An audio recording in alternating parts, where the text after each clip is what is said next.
2026 ခုနှစ်ကိုရောက်လာတဲ့အခါ AI ဆိုတာရွေးချယ်စရာမဟုတ်တော့ပဲမဖြစ်မနေသိထားရမယ့်အခြေခံစွမ်းရည်တစ်ခုဖြစ်လာပါပြီ။ဒါပေမဲ့လူအများစုက AI ဆိုတာကိုမျက်လှည့်ပြတယ်လို့မျိုးဒါမှမဟုတ်စက်ရုပ်တွေကလူတွေကိုအစားထိုးတော့မယ့်အရာတစ်ခုလို့ထင်နေကြဆဲပါ။တကယ်တမ်း AI ဆိုတာမှန်ကန်စွာအသုံးချတတ်ရင်သင်ရဲ့ဝင်ငွေကိုဆက်တိုးမြင့်တင်ပေးနိုင်တဲ့ digital အလုပ်သင်တစ်ယောက်ပါ။ဒီ10မိနစ်စာဗီဒီယိုမှာ AI ဆိုတာဘယ်ကနေစတင်ခဲ့သလဲဘလို့အလုပ်လုပ်သလဲဆိုတဲ့အခြေခံကနေစပြီးအပြည့်အစုံရှင်းပြပေးသွားပါမယ်။အခုနောက်ဆုံးပေါ်ခက်စားနေတဲ့ Agentic AI တွေအထိပြောပြမယ့်အပြင်မြန်မာနိုင်ငံကနေဝင်ငွေဘလို့ရှာမလဲဆိုတာပါချပြပါမယ်။ AI သို့မဟုတ် Artificial Intelligence ဆိုတာစက်ပစ္စည်းတွေကိုလူသားတွေလိုစဉ်းစားဆင်ခြင်နိုင်စွမ်းရှိအောင်ဖန်တီးထားတဲ့နည်းပညာပါ။သမိုင်းကြောင်းကိုပြန်ကြည့်ရင်1950ပြည့်လွန်နှစ်တွေမှာ Alan Turing ကစက်တွေတွေးခေါ်နိုင်သလားဆိုပြီးစတင်ခဲ့တာပါ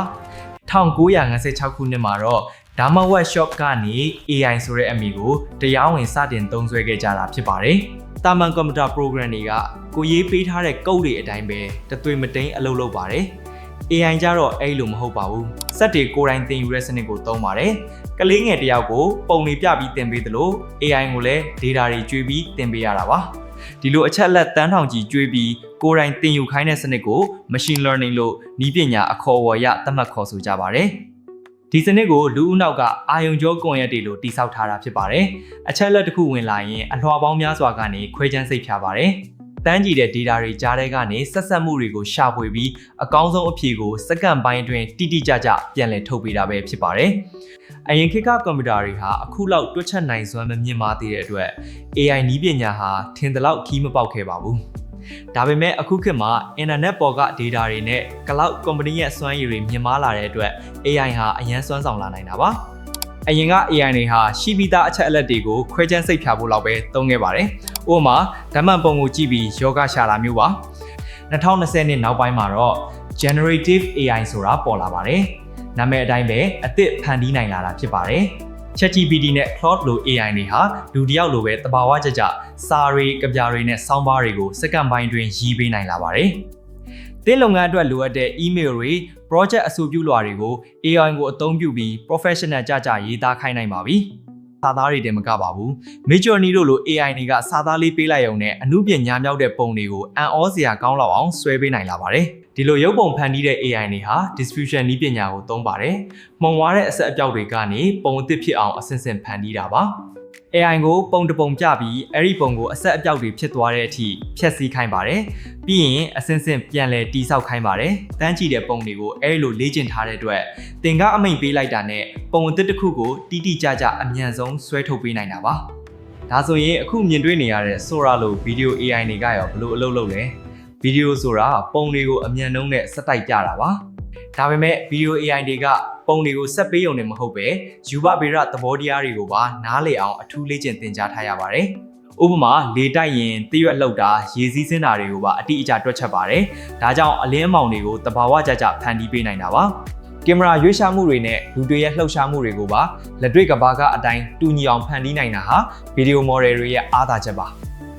အခု2026မှာတော့နည်းပညာဟာနောက်တစ်ဆင့်ကိုတက်သွားပါပြီ။အဲ့ဒါကတော့ multimodal AI တွေပဲဖြစ်ပါတယ်။ AI ဟာစာသားတစ်ခုတည်းကိုနားလည်တာမဟုတ်တော့ပဲအတန်းရုပ်ပုံဗီဒီယိုအားလုံးကိုတပြိုင်နက်တည်းနားလည်ပြီးချက်ချင်းတုံ့ပြန်နိုင်လာပါတယ်။ဥပမာသင်ဖုန်းကင်မရာဖွင့်ပြီးပြက်နေတဲ့စက်တစ်ခုကိုပြလိုက်တာနဲ့ဘယ်လိုပြင်ရမလဲဆိုတာကို AI ကအတန်းနဲ့တိုက်ရိုက်ပြန်ပြောပြပေးနိုင်ပါတယ်။လူတစ်ယောက်နဲ့စကားပြောနေသလိုမျိုးသင်ရဲ့မေးခွန်းတွေကိုချက်ချင်းဖြေရှင်းပေးနိုင်တဲ့အဆင့်အထိ AI နည်းပညာဟာတိုးတက်ရောက်ရှိနေပြီဖြစ်ပါတယ်။လက်ရှိအပြောင်းလဲအကြီးဆုံးဖြစ်လာမဲ့နောက်တစ်ဆင့်ကတော့ Agentic AI ဖြစ်ပါတယ်။ကိုကရည်မှန်းချက်တစ်ခုပဲပေးလိုက်ရုံပါပဲ Generative AI မှာကိုကအမိန့်တစ်ခုပေးမှတစ်ခုလုပ်ပေးတာပါ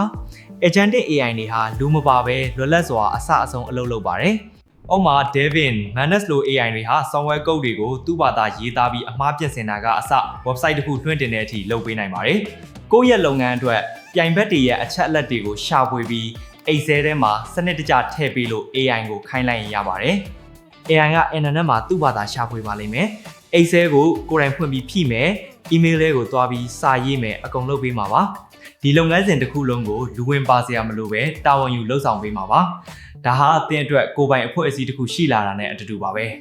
ဒီလိုစွမ်းဆောင်ရည်မြင့်နည်းပညာတွေကိုအသုံးပြုပြီးမြန်မာနိုင်ငံကပညာရှင်တွေအနေနဲ့ဝင်ငွေဘယ်လိုရှာမလဲဆိုတာကိုဆက်လက်ဆွေးနွေးကြအောင်ပါ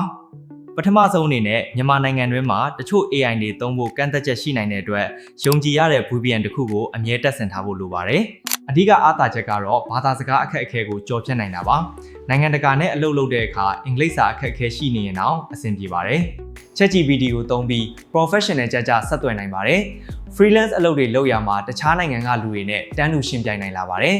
AI ကိုအသုံးပြုပြီးဘာသာပြန်တာ content ရေးသားတာနဲ့ design ဆွဲတာတွေကိုအရင်ကထက်10ဆလောက်ပိုမြန်လုပ်ဆောင်နိုင်ပြီဖြစ်ပါတယ်ဥပမာနိုင်ငံခြားမှာရောက်နေတဲ့မြန်မာတွေအနေနဲ့ AI ကိုသုံးပြီးကိုယ်ပိုင် online စီးပွားရေးတစ်ခုကိုအရင်နည်းမလို့ပဲစတင်နိုင်ပါတယ် AI agent တွေကိုသုံးပြီးဖောက်တယ်ရှာပွေတာ email ပို့တာနဲ့ဇင်းစရာပြုစုတာတွေကိုလူကိုယ်တိုင်လုပ်စရာမလိုပဲအလိုရောက်ခိုင်းထားနိုင်ပါတယ်ဒီလိုလှုပ်ဆောင်ခြင်းအပြင်သင်အနေနဲ့အချိန်ကုန်သက်သာပြီးဝင်ငွေပိုမိုရရှိနိုင်မဲ့နည်းလမ်းသစ်တွေကိုအမြဲတမ်းရှာဖွေနိုင်မှာဖြစ်ပါတယ်ဒါအပြင် YouTube ကနေဖြစ်စေ TikTok ကနေဖြစ်စေ content တွေဖန်တီးပြီးဒေါ်လာဝင်ငွေရှာချင်တဲ့သူတွေအတွက်လည်း AI ကအများကြီးအကူအညီပေးနိုင်ပါတယ်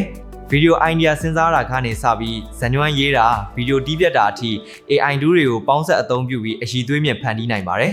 ဒီလိုနည်းလမ်းတွေနဲ့မိမိရဲ့အရည်ချင်းကို AI နဲ့ပေါင်းစပ်ပြီးကမ္ဘာအဆင့်မီ professional တယောက်ဖြစ်လာအောင်စ조사ပြင်ဆင်သင့်ပါတယ်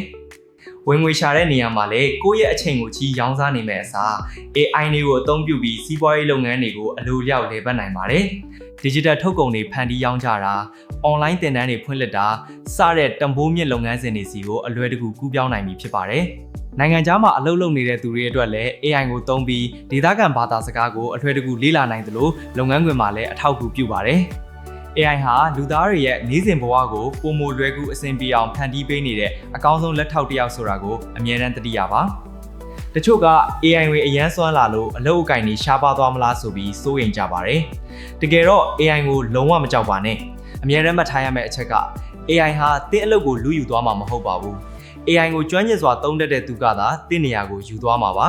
ကိုယ်တိုင်က AI နည်းပညာကိုနေ့စဉ်လုပ်ငန်းခွင်မှာကျွမ်းကျင်စွာအသုံးချနိုင်မယ်ဆိုရင်သူများထက်ခြေတလက်အမြဲတမ်းတာနေမှာအသေးချပါပဲဒီနေ့ပြောပြခဲ့တာတွေက AI ရဲ့ရေဘူးရသဘောတရားတွေဖြစ်ပါတယ်ဒီ AI တွေကိုလက်တွေ့လုပ်ငန်းခွင်မှာဘယ်လိုပေါင်းစပ်ရမလဲဆိုတာကိုဆက်လေ့လာပါစီးပွားရေးလုပ်ငန်းတစ်ခုလုံးကို AI နဲ့ဘယ်လိုချိတ်ဆက်မလဲဆိုတာတွေကိုအသေးစိတ်လေ့လာခြင်းနဲ့ဆိုရင်ကျွန်တော်ကို subscribe လုပ်ထားပါဗျာလက်ရှိသင်လုပ်နေတဲ့အလုပ်အကိုင်နဲ့ပတ်သက်ပြီးဘယ်လိုအပိုင်းတွေကို AI သုံးပြီးအချိန်လျှော့ချခြင်းလဲဆိုတာကို comment မှာဝင်အောင်ဆွေးနွေးပေးပါခင်ဗျားတို့ရဲ့အခက်အခဲတွေကိုသေချာဖတ်ရှုပြီးနောက်ဗီဒီယိုတွေမှာလက်တွေ့ဖြည့်ရှင်းနည်းတွေစနစ်တကျတင်ဆက်ပေးသွားပါမယ်အားလုံးကိုကျေးဇူးတင်ပါတယ်